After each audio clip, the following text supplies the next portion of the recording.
আসসালামু আলাইকুম এভরিওয়ান, কেমন আছেন সবাই? আশা করছি সবাই অনেক বেশি ভালো আছেন। অনেক দিন পর আপনাদের সাথে ছোট্ট একটি ডেইলি ব্লগ শেয়ার করব। সবাই লাস্ট পর্যন্ত ভিডিওটা দেখবেন।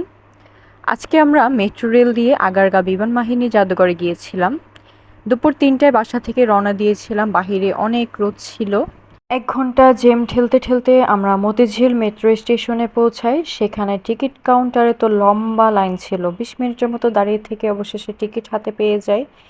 আমি ভেবেছিলাম তেমন কোনো ভিড় থাকবে না দুপুর টাইমে, বা যে পরিমাণে ভিড় ছিল দাঁড়িয়ে দাঁড়িয়ে যেতে হয়েছিল। এক্সপেকটেশন ভার্সেস রিয়েলিটি বলে কথা আছে না। এরপর আমরা আগারগাঁওয়ে নেমে যাই। সেখানে দেখি যে বেলপুরি বিক্রি করছিল, বেলপুরি নিয়ে নিলাম। নিয়ে এরপর আমরা জাদুঘরের ভিতরে চলে গেলাম। বাংলাদেশ বিমান বাহিনী জাদুঘরটা এমনভাবে তৈরি করেছে যাতে করে সাধারণ মানুষ সত্যিকারের বিমানগুলো নিজ চোখে দেখতে পারে, আশেপাশের যুদ্ধ বিমানগুলোর ইতিহাস সম্পর্কেও জানতে পারে। কোন বিমান কত সালে তৈরি হয়েছিল সবগুলো বিমানের পাশেই ইতিহাস লেখা রয়েছে, সেই সম্পর্কে মানুষ জানতে পারে। এরপর আমরা চলে গেলাম কিডস জোনে। কিডস জোনে গিয়ে দেখি যে বাচ্চারা রাইডে উঠছে, খেলা করছে। তারপর বড়দের জন্য রাইডার ছিল। এই দোলনাটা দেখে আমার ছোটবেলার কথা মনে পড়ে গিয়েছিল। ছোটবেলায় অনেক উঠা হতো এরকম দোলনার মধ্যে।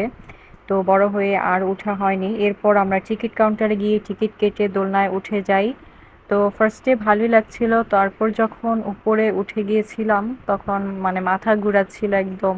এই দিক দিয়ে আমি দোলনায় উঠেছি, অন্য দিক দিয়ে আমার মেয়ে কান্না করছিল আমাকে দেখে যে আয় হ্যাঁ আমার আম্মু কোথায় উঠছে। মানে ও তো পুরাই কান্না করতে করতে অস্থির হয়ে গেছে। দোলনার পাশেই ছিল এই ডেঞ্জার রাইডার। যারা যারা হার্টের রোগী আছেন তারা কখনোই এই রাইডে উঠবেন না, এটা অনেক মারাত্মক একটা রাইড।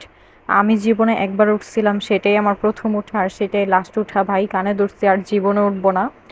এরপর আমরা সেখানে ঘুরোঘুরি করে অনেকক্ষণ থেকে তারপর আমরা বাসার উদ্দেশ্যে রওনা দিয়ে দিই। আমার আজকের ভিডিওটা এ পর্যন্তই। সবার কাছে কেমন লেগেছে সবাই কমেন্ট করে জানিয়ে দিবেন। সবাই ভালো থাকবেন, সুস্থ থাকবেন, আমার জন্য দোয়া করবেন। আসসালামু আলাইকুম।